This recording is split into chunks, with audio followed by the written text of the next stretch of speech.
All right, everybody. It's Ignatius L. Jackson, CPA here. My YouTube channel is back up and going. So today we have an exciting guest for my first video back doing my YouTube videos.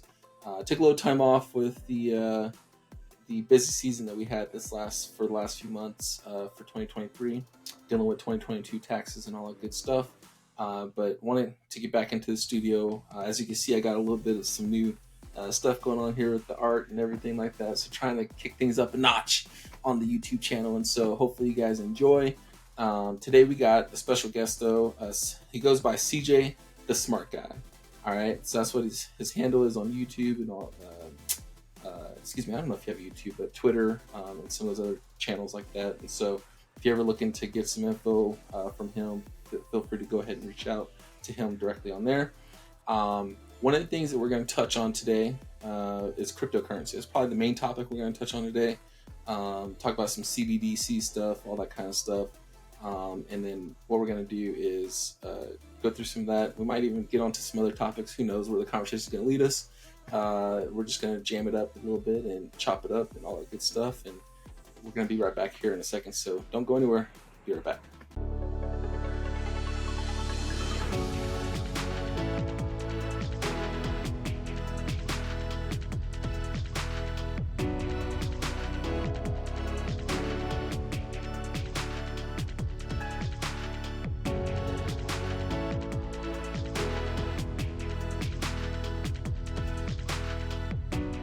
All right, everybody, and we're back. So once again, thanks for tuning in. It's Ignatius L. Jackson CPA YouTube channel. Don't forget to like, subscribe, all that good stuff. We're doing good things. We're trying to educate you on all things financial. Whether it's taxes, financial education, financial literacy, whatever you want to call it. Right? We're going to try to do what we can to educate you, to give you a pathway to financial freedom. And so, thanks for tuning in. Like I said earlier, we have a special guest today. His name is CJ the Smart Guy. I'm going to go ahead and let him introduce himself to you guys a little bit, tell you a little about his story and kind of what he's about, and then we're going to hop right on into Appreciate you for having me on. Welcome, CJ. So for those that want to know my real name, so you can look me up and make sure I'm a real CPA. Charles J. Kelly. I'm a CPA out of California. Got my license in 2020. However, I live in Texas because I don't like paying state taxes. So I live through this. And I've been in cryptocurrency since 2017. However, when I first got in, I was looking at cryptocurrency as a way to make myself, have more money from the US dollars. I look at it completely different now. I look at Bitcoin. That is the money. So I used to use Bitcoin and crypto to accumulate more US dollars. Now I use US dollars to accumulate more Bitcoin. Nice. I love it. I dabble in the cryptocurrency myself a little bit. I wouldn't say it's a huge part of my portfolio, but I'm always open to hearing some more about why I should maybe increase the size of that. So I guess let's just start off with that. I mean, why don't you give us just a little bit of your take on is cryptocurrency risky? Like, that's the common thing that we're talking about here, right? People are like, I don't know, like, what is it? I can't touch it. It's like, it's not there. It's hard. It's not like gold or even cash money or whatever. Even though money is just a facade, anyways. But you know what I mean. So, it's like, okay, so that's what people are often saying. Like, well, what is it? Bitcoin, Ethereum, Dogecoin, all the kind of stuff out there. So maybe you can help us and my listeners kind of understand, like, hey, what is cryptocurrency and why should they? Yeah. So I'm gonna take it all the way back. So it's really the technology, right?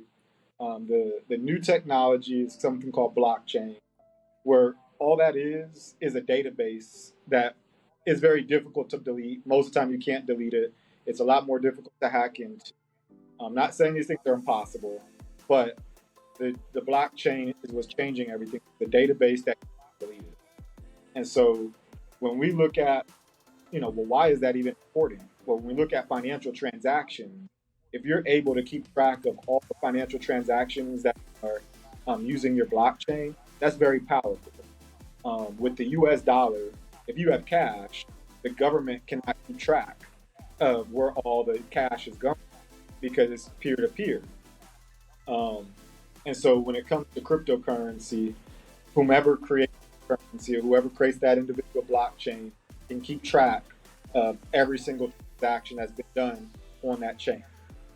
Now, there's a big difference between Bitcoin and all the other cryptocurrencies, because all the other cryptocurrencies, there is typically a person, a, a business, a government, somebody who's controlling the supply of tokens that are going out.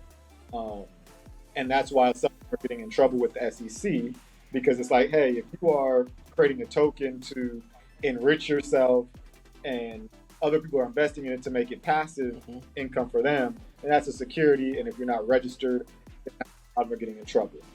It's a security. Yep, Yeah. absolutely. Yeah, that's a very good point. And that's the big contention that what is it, Gensler and the SEC kind of have right now is okay. Some of these coins are really securities that should be underneath their purview instead of just being decentralized or not regulated or whatever you call it. So, No, you're good. all right, Because so I'm even sorry Gary for saying Gensler, he said that Bitcoin is the only commodity.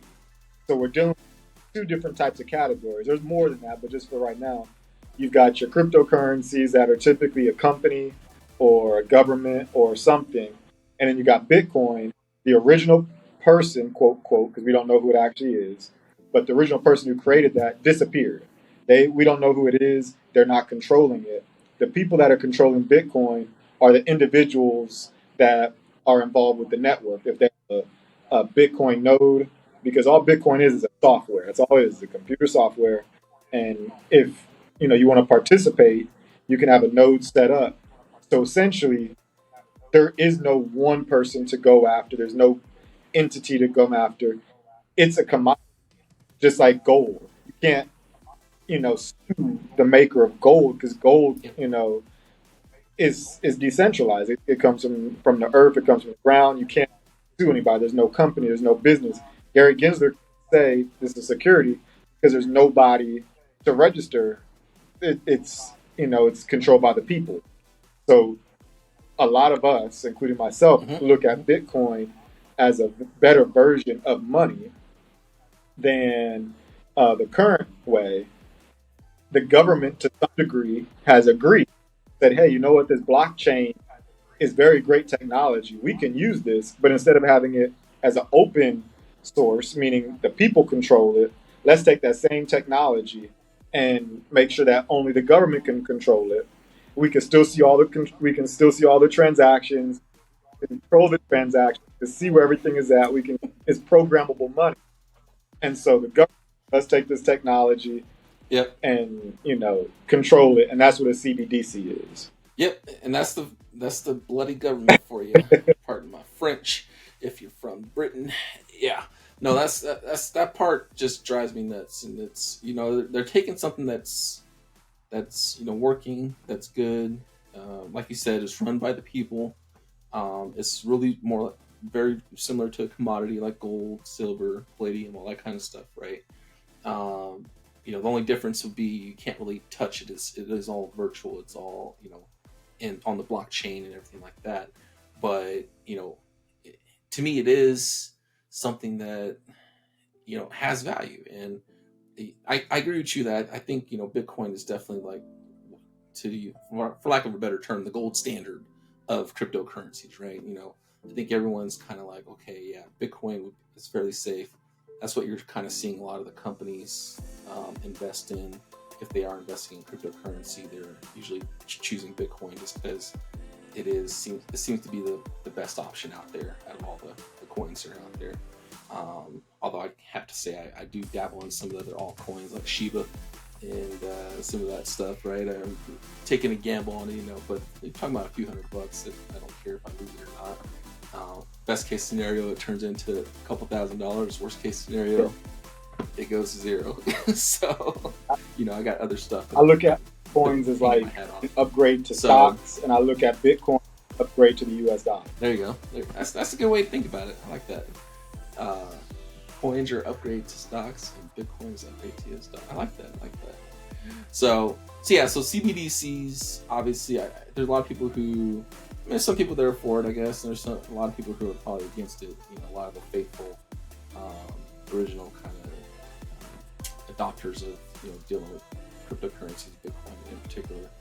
And so I don't know what's your stance on it. I know everyone kind of got my view a little bit when I was doing thumbs down, but what's your perspective? What's your stance on the So CBDC? I Good, feel like it's bad? a, What do you think?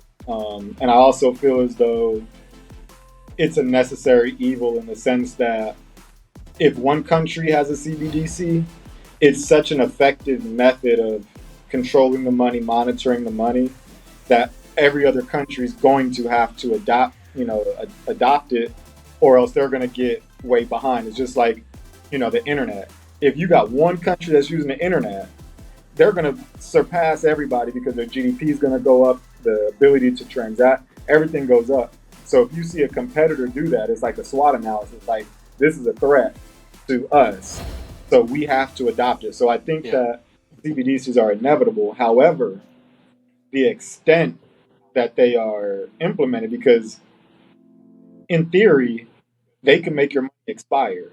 Meaning, you work hard for your money, and they say, well, if you don't spend it after 90 Mhm. days, we can make it expire. They have the ability to do that with the CBDs. They have the ability to say, Yep. hey, hey, you have high blood pressure. We're going to tax you additional if you want to buy that candy bar. They have the ability to do that. Um, so if they Yep. have those type of abilities, that can take away a lot of our freedoms. And so I'm against our freedoms being taken. Yep. And so, like, when we look at like politicians like Tom Emmer, who have basically gone anti CBDC, I agree with them. However, I do feel as though it's inevitable because the U.S. has to compete, and if we didn't adopt a CBDC, then we'll fall off, 30, 40 years from now, just because we're not competing financially with these other countries. And I think that's fair, CJ. I really do think that's fair. That's a good perspective on it. However, your concerns, I think, are what Yeah, have a lot of people afraid of it. And given the recent history of the last couple of years, let's be honest. I mean, I think a lot of people are like, "Hey, the government's going to try to do some crazy stuff, right? Try to keep it PG. They're going to try, yeah, they're going to try to do some crazy stuff, right? So they're going to take this CBDC to the next level, right? And try to have more power over the citizens. And I think that's what a lot of people are afraid of.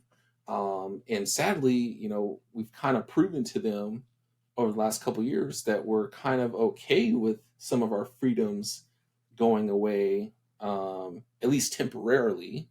And in some cases, permanently. Like if you talk about some of like the vaccines and some of the stuff that we had to kind of do there, so there's some of that stuff that I don't know. You can kind of go.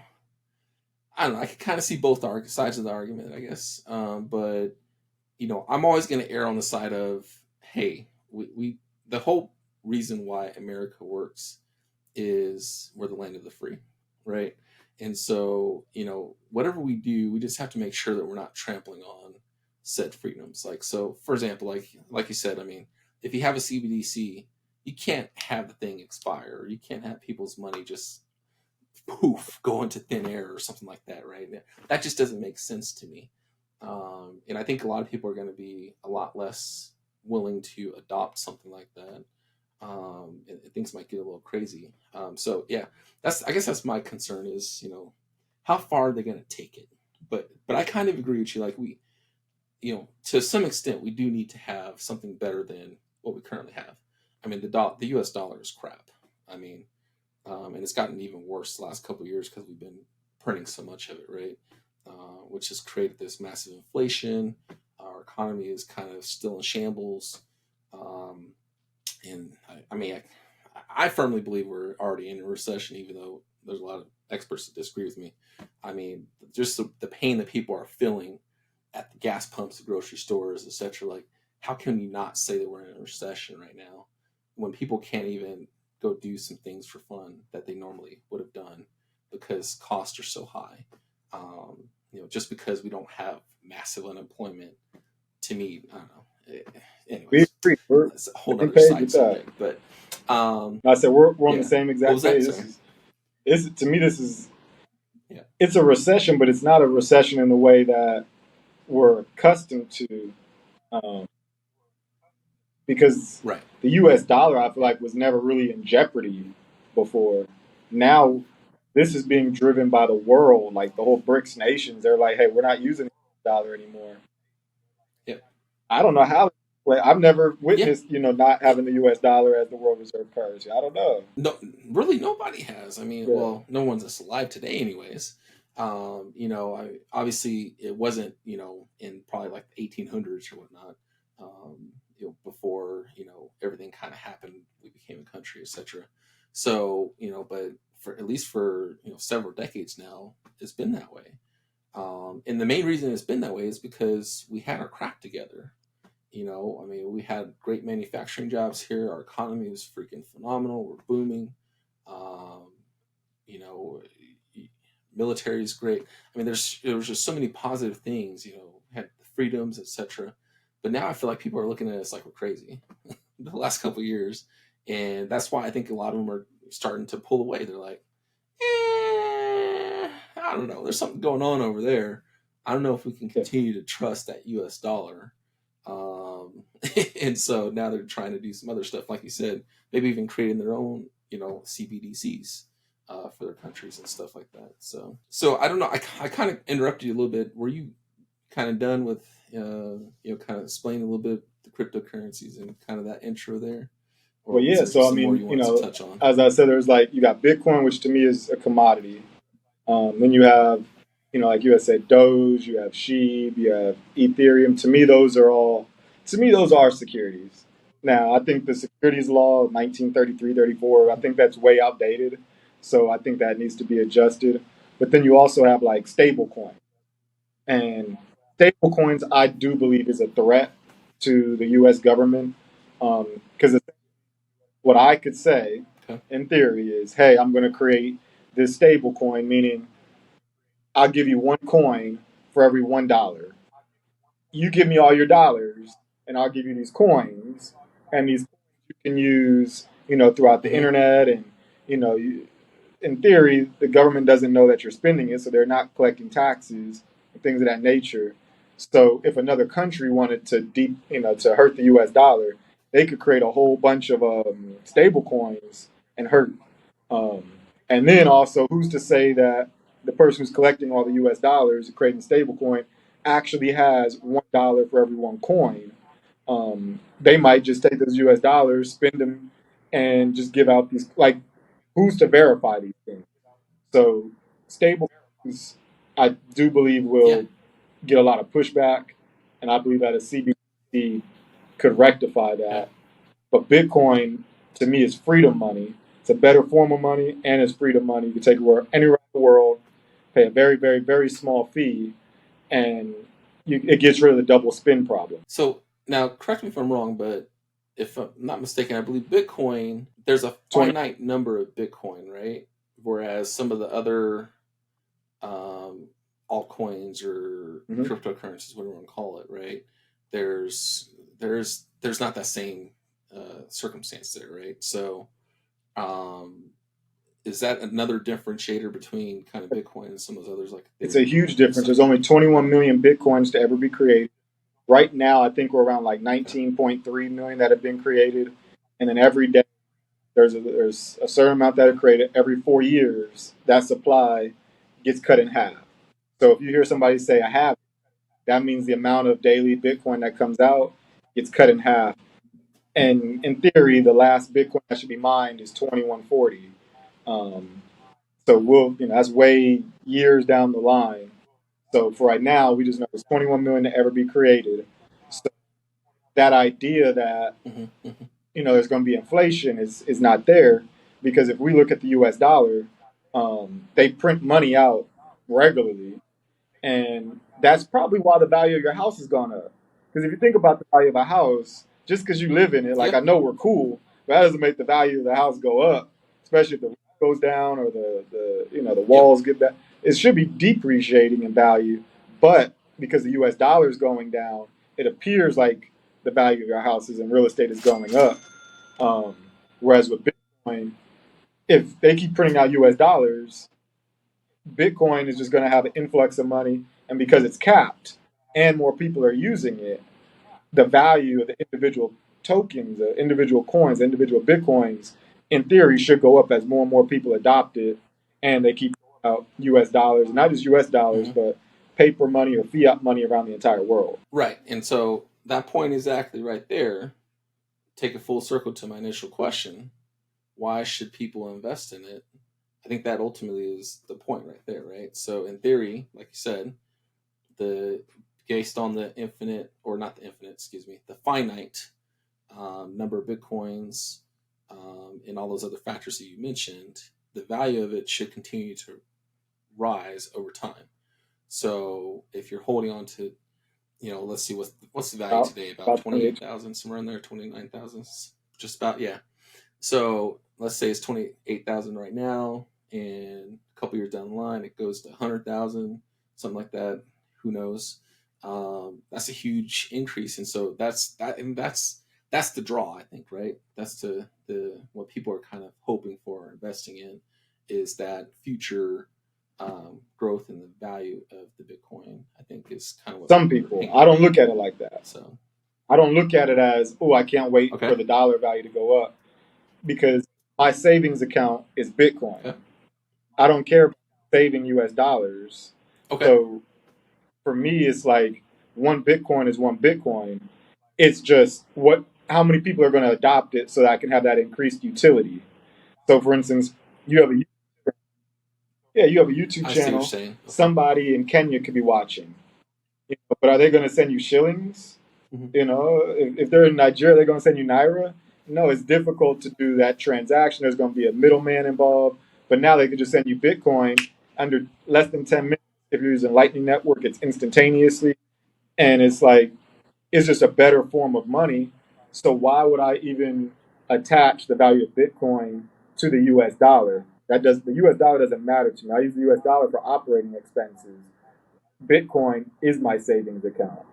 That's it. That's an interesting take on that. I never really thought about it that way. That's a good point. It's a good point, especially if you think that the U.S. dollar eventually is going to get to the point where it's trash. It's not even worth anything. That essentially is your savings account, right?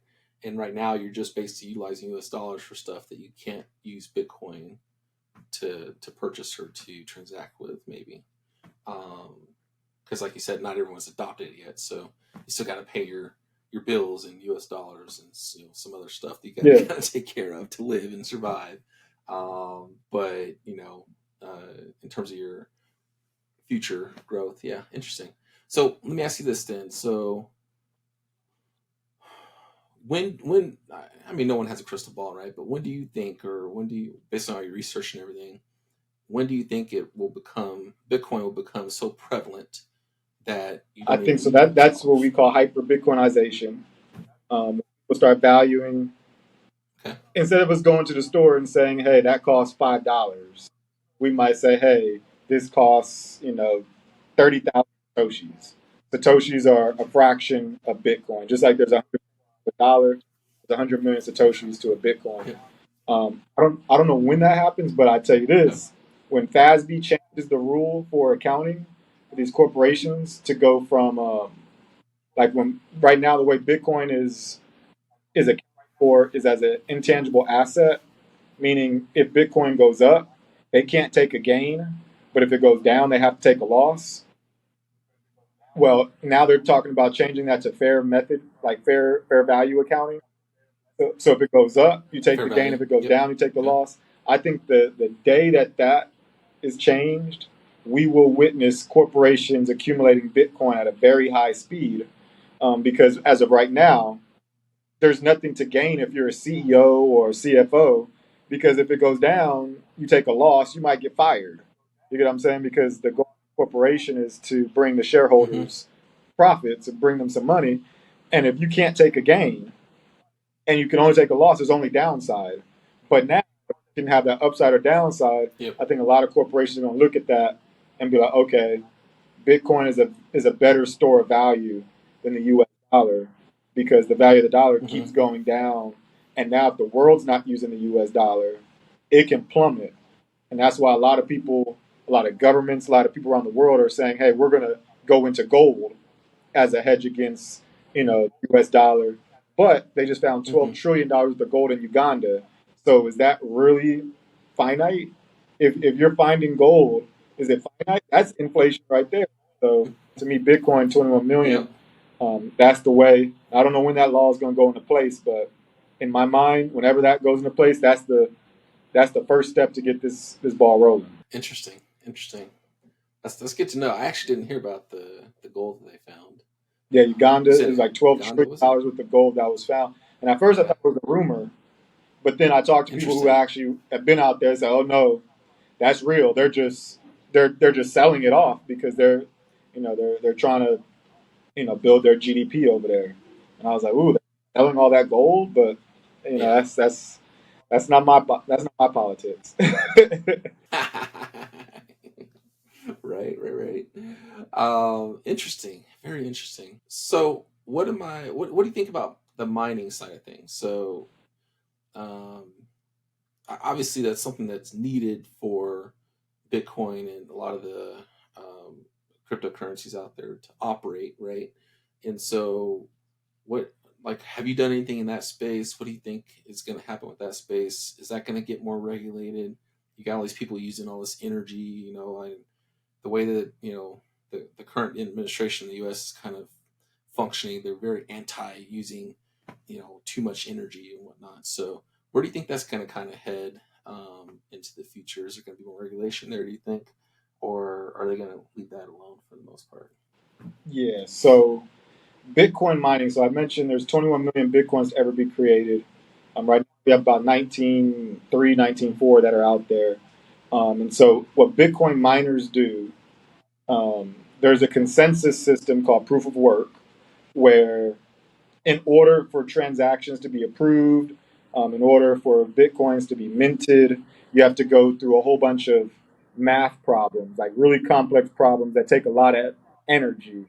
Um, and so you do have like people Mm-hmm. like Elizabeth Warren, Senator Warren, who's like, hey, this is taking up so much energy. Let's ban this. I look at Bitcoin mining. Um, yes, it uses a lot of energy, but it's only profitable for a Bitcoin miner if they have low energy costs. And the best form of energy is renewable energy, such as solar, wind, or volcanic. And so when we look in like El Salvador, which has made Bitcoin legal tender, they're using volcano energy. So there is no polluting the world if you use Mm. Volcano yeah, energy. they're I haven't using even natural heard of that. resources. So if you can use the wind, the sun is beaming over 12 hours a day, and in some places longer. Why aren't we using that as energy? Um, so a lot of people that are Mm-hmm. environmentalists that Mm-hmm. understand Bitcoin, they call Bitcoin digitized energy because now you can calculate. Okay, well, we got this much energy from the sun, this much from the wind, this much from the volcano, this much from the water. These transactions going, and it doesn't pollute the world whatsoever.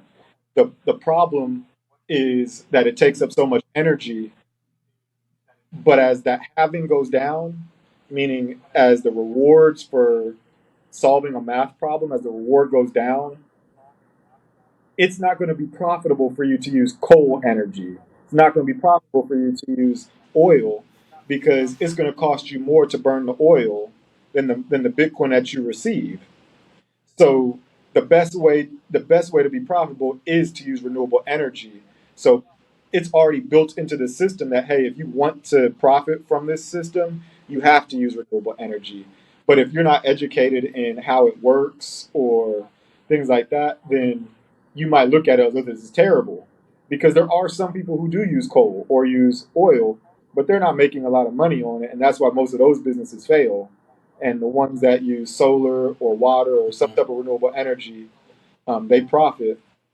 I will say this: mining, I believe, in the future is going to be very essential, and I believe that these banks are slowly but surely accumulating as much land as they can to be able to mine Bitcoin. They've already got the patents on the blockchain, so that it's going to be very difficult for the average person to profit from Bitcoin mining. And I think that countries are strategically Interesting. establishing themselves to be able to take those last, one, 1 million, Bitcoins out there for themselves so that it's not just open to the rest of the world. Because as of right now, if you don't have a renewable energy source, it's probably not going to be profitable for you, and that's only going to get harder and harder as time goes on. So I think that governments and banks alike are trying to make sure that they establish themselves to be able to mine in the future when regular people like me and you, it's going to get difficult. So in other words, take advantage of it Correct. now while you can. So I mean, it's because I feel like it's a great way to. I mean, anybody can start up a mining business right now. I mean, there's actually a company that gosh, what's the name of it? I think it's called River Financial, where they will actually do everything for you. So you basically just invest in the miner. They have a facility where they have kind of been able to get some scale, right, to where it's kind of like what the banks are probably going to eventually do, where there's enough scale where the costs are fairly low. It's got you to a point where you're making a decent profit off of it. But ultimately, I think the key there is like, okay, so you're getting paid in, let's say it's a Bitcoin miner, you're getting paid in Bitcoin.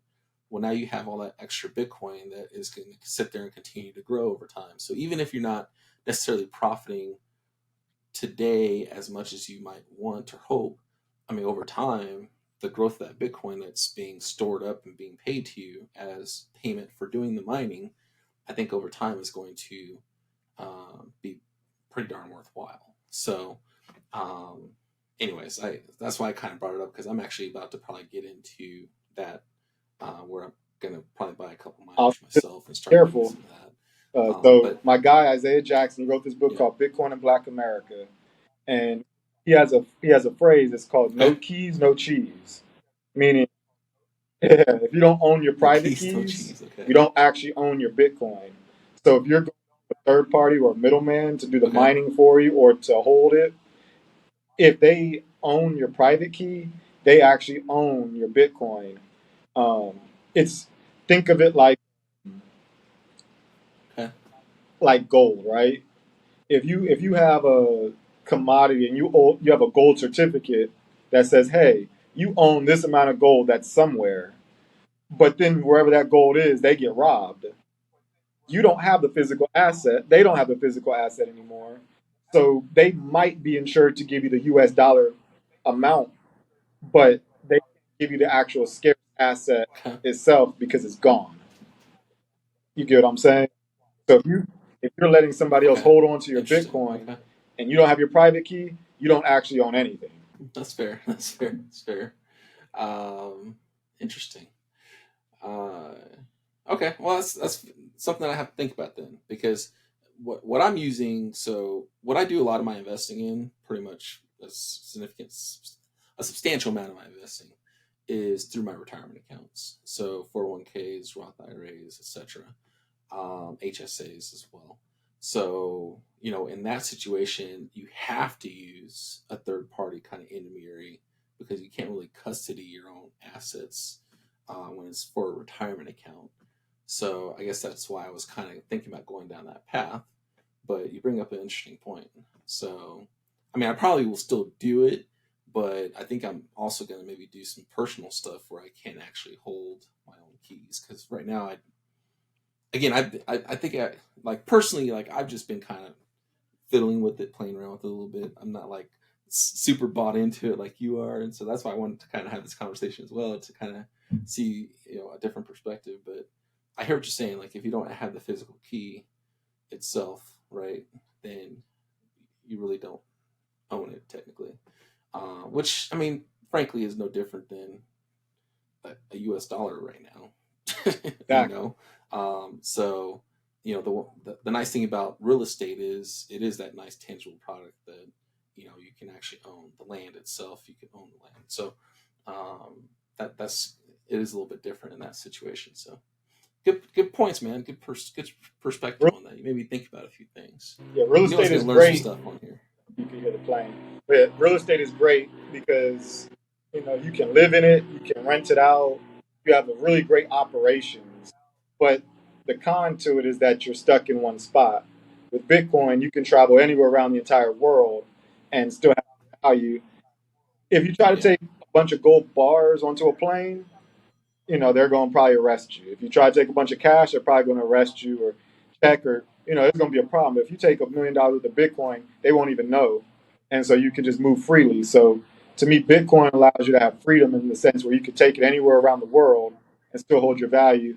But if it start raining outside, Bitcoin's not going to protect you from the rain. So there's pros and cons with each asset class. Yeah, exactly. I mean, that's what always say. Like, don't put all your eggs in one basket, right? You got to figure out what allocation you want to, from your investment, strategy and standpoint, you want to commit towards stuff like cryptocurrency, real estate, the stock market, whatever, right? So that's always something you have to kind of decide for yourself. Is what I kind of tell people, like, how much are you willing to put into these different categories, understanding the different risk, associated with each category, understanding what you actually own with each category, right?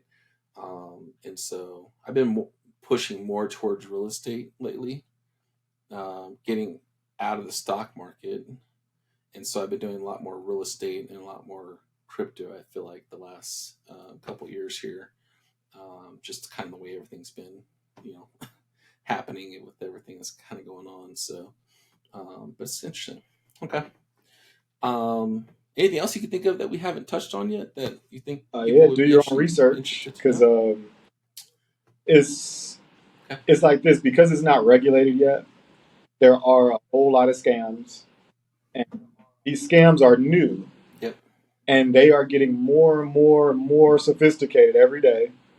Um, and the scams literally can go from just somebody trying to take it off your platform, all the way up. If we look at FTX, they actually got basketball stadiums named after them. They had the baseball teams with FTX on them, and it was a complete scam. So do your own research. Yep. Um, Anything that you do, look at the Yep. tokenomics and look at the people who are in charge. That guy came out of nowhere.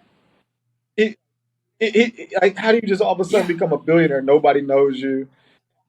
Oh, well, we'll just trust you and put your name on a Exactly. stadium. Like, that's weird.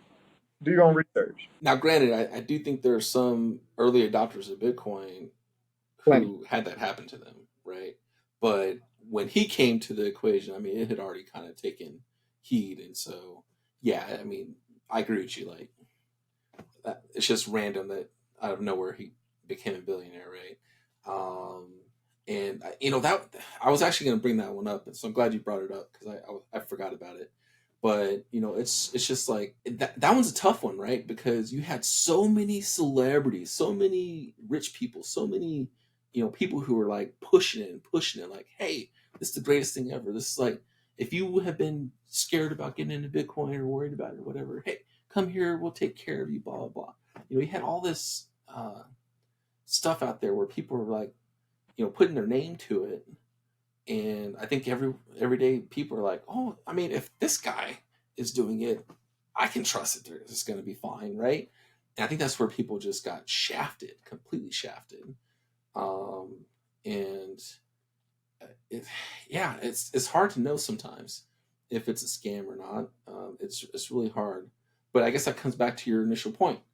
If you don't own the keys, then you don't actually own anything because technically that person can, do what Sam Bankman Fried or whatever, how the heck, however you say his name, they can do what he did and, you know, just take what your assets and basically steal them, um, and so that's kind of, yeah, it's very interesting. I mean, I've been actually, but at the same time, it gives me a lot of confidence that they've actually been able to recover a decent amount of Yeah. whatever was kind of stolen. It's my understanding. I don't know if you've heard that as well, but what I understand, like they've actually recovered quite a bit of it, which means that there is at least some sort of trail out there. You can kind of follow the forensics a little bit if you really had to or needed to uncover some stuff, which I think is a little bit of solace because I feel like it gives you a little bit of sense of some protection. Like, okay, if someone does something completely crazy, maybe we can uncover some stuff or figure some stuff out, figure out where the money or where the It's the Bitcoin private. went or whatever you want to So call what it. happens is So that you cannot do anything without the private keys. Like you can track yeah, all the money through the blockchain. You can look it up. You can look, if I transact with you right now with Bitcoin, we can look it up, and everybody in the world can see that there was a transaction from my wallet to your wallet. They don't necessarily know that it was my wallet or that it was your hmm wallet. But if you're under FBI investigation or something like yeah, that, and they can attach, this is you to this wallet, they can look at all your transactions, see where all that stuff is going, but still cannot move anything unless they yeah. have your private key. The thing is, if you're FTX, you got to have your private key somewhere. Somewhere, whether it's on a computer, whether it's written down, whether it's hidden in, I don't know, a Bible or whatever it is. Like if the FBI finds that, then they're now able to control all the money. And so that's what happens frequently. Like with Mount Gox, maybe like 10 years ago, they found the private keys. So now they're able to distribute some of that money back to the people that it was stolen from.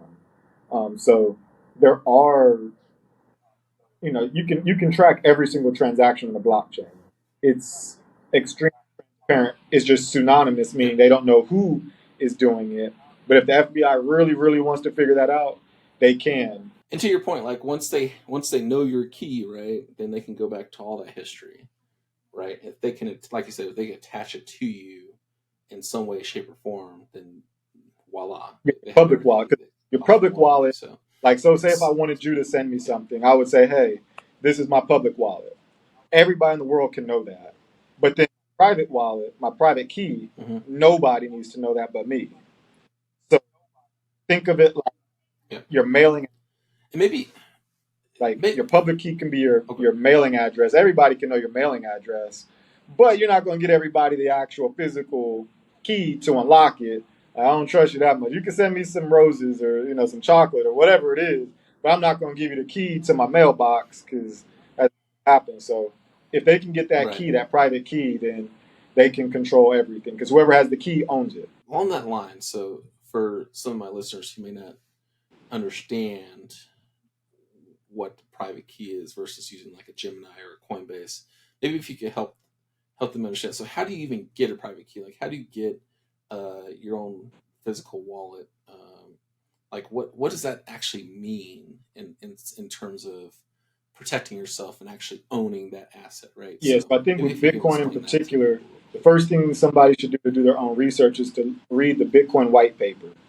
It's like 8, 9 pages. If you can get through the first 6 pages, you're good. It gets real technical the last couple pages. They start talking about Merkle trees, and you don't got to do all that. But if you can read the first 6 pages, you're solid. And what it says is that Bitcoin is a digital cash system that's meant to transact peer to peer. So when we think about a Coinbase or some type of central exchange, that's not what Bitcoin was made for. Bitcoin was not meant to be on an exchange. It's just that that's the easiest way Hmm. to accumulate it. The way it's supposed to be used is, hey, let me send you some Bitcoin for your goods and services, and to be able to transact like that, like cash. You don't buy cash at a bank. You get what I'm saying? Like, why are we buying Bitcoin from an Hmm. exchange? But that's a business model that people will use to generate income from themselves. But when it comes down to transacting with it, it's really just about being able to transact peer to peer with other people who are using it. Um, I forgot where I was going, but basically, if you're trying to do your own research, look at the Bitcoin white paper. The way that you get a private key is you can get like the easiest way is to get like a ledger. You have like a ledger, you have a trezor. That essentially allows you to have your private key. Now, the private key is like a 64 character long, like character line numbers, all this type of stuff. But they've made it easier to where it's like maybe 12 or 24 words, a seed phrase that allows you to be able to get that private key. So to make it easy, you can go to ledger.com and you can go get a ledger, you can get a Trezor. Um, do not do it from Amazon because there are a lot of scam artists who are buying the actual Mm, device, getting the private key, repackaging it, putting it on Amazon. You buy it, and then they already got your private key. They're looking at your wallet. Once that thing goes up to a certain amount, then they move it. This is real. There's there is no FDIC insurance for Bitcoin. But with more mm-hmm. freedom comes more responsibility. So the easiest way is to get a ledger or a Trezor. They'll give you a private key.